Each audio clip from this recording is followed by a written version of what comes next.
ऐसे संत थे जो सिर्फ शिव जी को मानते थे। हम तो बोले भंडारी है, शिव जी है, वही हमारे स्वामी हैं। हमें महिलाओं से क्या लेना देना? महिला तो झंझट है, मोह माया है।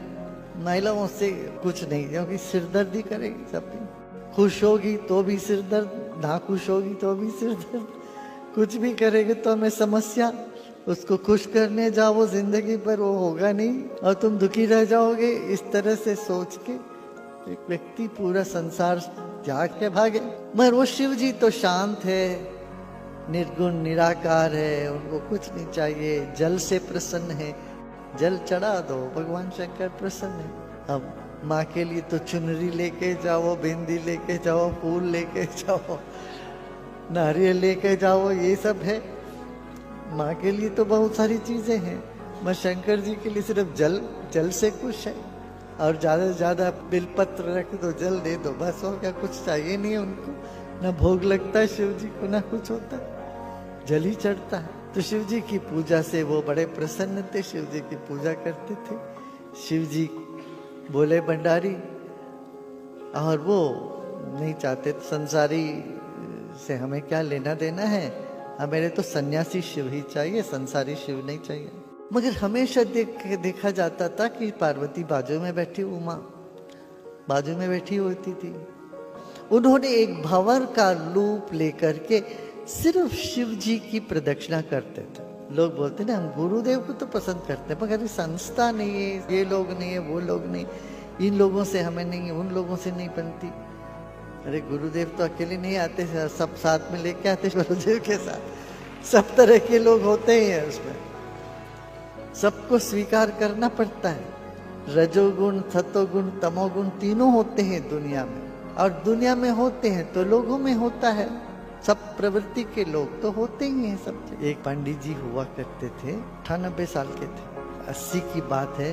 वो कहते थे हमसे, गुरु महाराज किसी भी संस्था में 12 लोगों की जरूरत पड़ती है।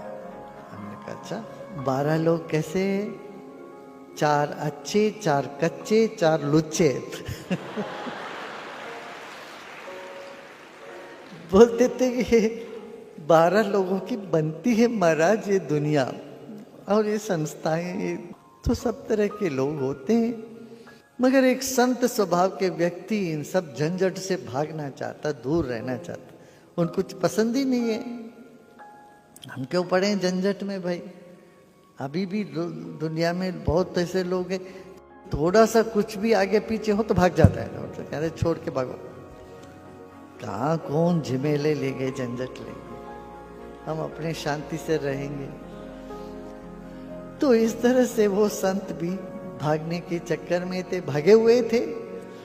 और वो सिर्फ शिव जी को भंवर बन के प्रदक्षिणा करते थे। शिव जी भी बड़े चालू है, भोले भी है, भोलेनाथ भी है। मगर उन्होंने देखा पार्वती से असंतुष्ट थी।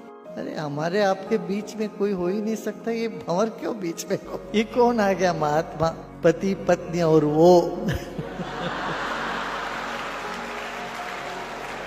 ये वो कौन है बीच में आ गया? हमारे और आपके बीच में ऐसे के चक्कर कर रहे। तब शिव जी को तो अपनी भार्या को कुछ तो करना ही पड़ता है।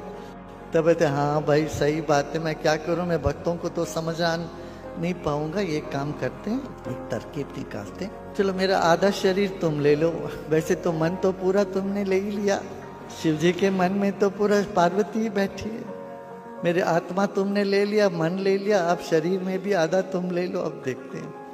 तब हुआ अर्धनारीश्वर, शिव जी आधे हो गए और पार्वती आधे हो गए।